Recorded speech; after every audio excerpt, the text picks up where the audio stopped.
Greatness, ladies and gentlemen, greatness, it's a choice. It's not your destiny. Most people never discover their greatness. Most people, ladies and gentlemen, go to their graves living a life of mediocrity, living a life far below their potential. Oliver Wendell Holmes said most men and women go to their graves with their music still in them. Ladies and gentlemen, a lot of people die full of their dreams, full of talent, full of ideas, full of skills, full of intelligence and abilities that they never reached for. They never tapped. They never got into. They never used it. Never used it. And so how do we do that? What is it that blocks us? Well, I mentioned one. Mine was fear. Here's another one. I didn't feel good enough. I was comparing myself to other people. I didn't feel, because I didn't have a college education, and based upon my failures and disappointments in the past and things that I'd attempted to do and they did not work out, I built a very practical, realistic, logical case on why I couldn't have my dream. And so I want whatever dream you have, I want you to expand it, I want you to increase it, and I want to warn you, don't ask yourself how you're going to do it. How is none of your business. Don't get trapped there. And don't worry about failing. You're going to fail. You're going to make some mistakes. You're going to look stupid. Why? It's called life. Make it okay to fail. Dr. Benjamin Isaiah Mays says, it must be borne in mind that the tragedy of life does not lie in not reaching your goals. The tragedy lies in not having any goals to reach. It isn't a calamity to die with dreams unfulfilled, but it is a calamity not to dream. It's not a disaster to be unable to capture your ideas, but it is a disaster to have no ideas to capture. It's not a disgrace not to reach for the stars, but it is a disgrace to have no stars to reach. I say you got goals and dreams, things that you're reaching for, things that will make you stretch, things that will challenge you. I say don't lose that passion and that drive for life. It will keep you alive. I'm telling you what I know. Doctors looked at me 8 years ago and said, you have cancer. 8 years ago, they gave me 2.5 years. I was still here. I told my group of speakers that I trained, I said, I'm going to beat this, and this is a year. All of them said, okay, Les, we believe you, man. We're believing in you. And then they start calling the person who manages my speaking program and say, will we get a refund when he dies? Because they were believing the numbers. See, the people that are going to reach their goals and dreams, not only do they have compelling reasons that drive them, because the thing that drove me, that kept me ahead of everybody else, I had some compelling reasons of why I was selling television sets no money down. I had some compelling reasons that I'd go to a door at 10 o'clock at night and knock on the door. Hello? Yes? Who is that? Hi, would you like to buy a nice working television set, no money down? Boy, do you know what time it is? Yes, I do. It's 10 o'clock at night, and I take care of my mama, and I'm going to sell a television set tonight to somebody, and it might as well be you. And finally, somebody said, fool, come on in here. It better be a good one.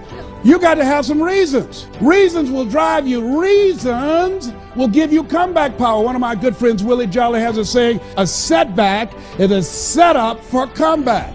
A setback is a setup for a comeback.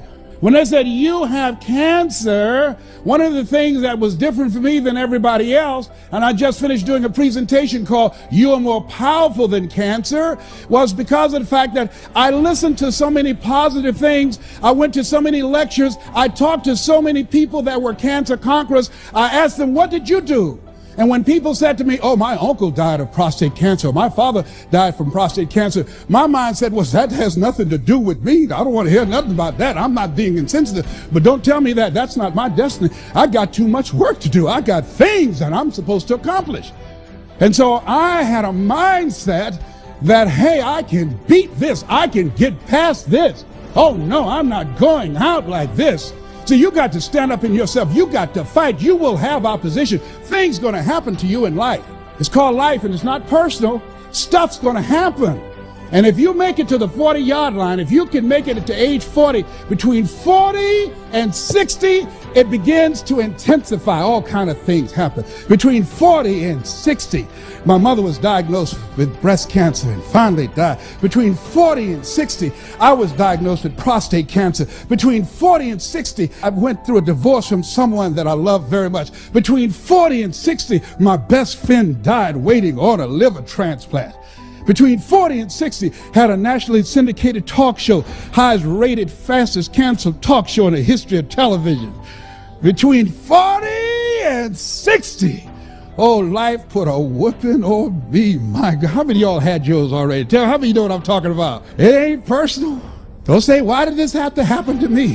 Why not you? Who would you suggest? It's called life. And here's what the key to it, that you have to work on yourself. I read every book I could on how to heal yourself. I listened to every speech. I talked to people. I went to lectures.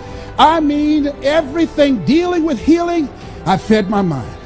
Life is a fight for territory. And once you stop fighting for what you want, what you don't want will automatically take over. Life is a fight for territory. And once you stop fighting for what you want, what you don't want will automatically take over. What working on yourself does, by setting aside time to work on your mind, to go seminars and workshops, it causes you to begin to reflect on yourself, to take personal inventory, and to upgrade your game plan and your strategy, but it increases your faith. See, a belief is something that continues to grow. What I earn is a reflection of what I believe subconsciously that I deserve. They did this study with these senior citizens in their 80s and 90s and said, if you look back on your life, what do you like to say right now? You know what they said?